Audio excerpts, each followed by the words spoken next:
In brief, the Palestinian Arab-Israeli conflict started, or was maximum, when Israel declared its state in 1948. Okay, from 1948 till the 70s, there was no jihadism phenomena at this scale, and we were at war with Israel.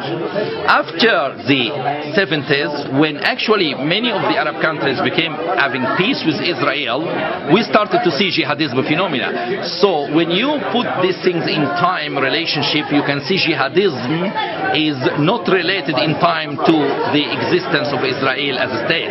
It was related to the increased wealth of Saudi Arabia at the late 70s.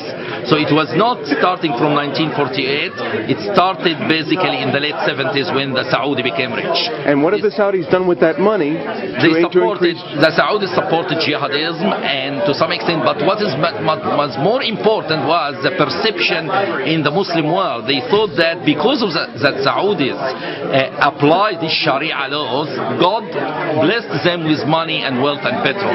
So we started to adopt their ideology, and it replaced our relatively moderate ideologies that existed at that time. This one thing. The other thing, if the Arab-Israeli conflict was the cause of the problem, why we don't see Arab Christians not contributed to terrorism? They also suffered from if it was suffering, they also could have suffered from the Arab-Israeli conflict. Why they don't do terrorism? The Christian, Palestinian Christians, why they don't do suicide bombing specifically? Okay? So where does the jihad, where does the incentive come from? I'm telling you just the last part here in this logic is that if it's not logical to convince any person that the Arab-Israeli conflict can be the cause of killing 300 or 200,000 Algerians by the hands of the jihadists, or Sunnis killing Shias in Iraq.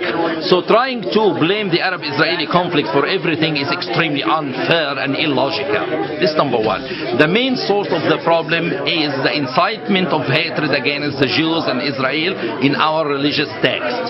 Even though the Quran has many positive verses about the children of Israel, describing them clearly as Ya Bani Israel, or children of Israel, اذكروا نعمتي التي أنعمت عليكم, remember the gifts that I have given to you, وأني فضلتكم على العالمين, and that I have preferred you above all mankind. This was the Quran has said, but through different ways of interpretations, the message overall in the current Islamic teaching is hatred to the Jews and Israel, and this is the main reason. In fact, in my view, it's the only reason for the current Arab-Israeli conflict. And who's promoting that kind of teaching in the mosque? The religious mullahs and the scholars. Okay, on one hand, and the people here in the West who are claiming that there is no problem in the current Islamic teaching. I mean here some of the liberal left who claim that there is no problem in the current teaching. They are encouraging these mullahs to continue this hatred. But